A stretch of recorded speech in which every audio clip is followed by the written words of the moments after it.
இதை பார்த்தீங்களா, இதாங்க ஆப்பிள் செடிங்க. பாருங்கள், பார்த்துங்க. பார்த்தீங்களா, ஆப்பிள் செடிங்க நெட்டில் ஆர்டர் பண்ணி வந்ததுங்க. நான் பார்க்குறப்ப இங்கே பாருங்கள், இந்த இதில் இருந்து இந்த ஒரு கணுவோடு இருந்துச்சு. இப்போ பாருங்கள் எவ்வளோ வளர்த்தி வந்துருக்குன்னு. பார்த்தீங்களா, அழகால புரிஞ்சு வந்துருக்கு. பார்த்தீங்களா,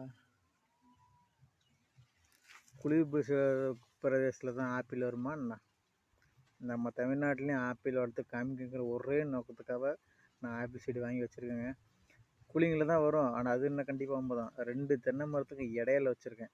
தண்ணி பச்சா அப்படியே ஜிலு ஜிலு ஜிலு ஜிலுன்னு அருமையாக வேறு லெவலாக இருக்குங்க. அந்த மாட்டில் தான் இந்த ஆப்பிள் செடி வச்சுருக்கேன். கண்டிப்பாக நெக்ஸ்ட் வீடியோவில் ஒரு பிஞ்சு விட்டுருக்கு. அடுத்த வீடியோவில் கண்டிப்பாக நான் கொஞ்சம் பெருசாகட்டும். பெருசானதுக்கப்புறம் நெக்ஸ்ட் வீடியோவில் போட்டு காமிக்கிறேன். சேனலை சப்ஸ்கிரைப் பண்ணுங்கள்.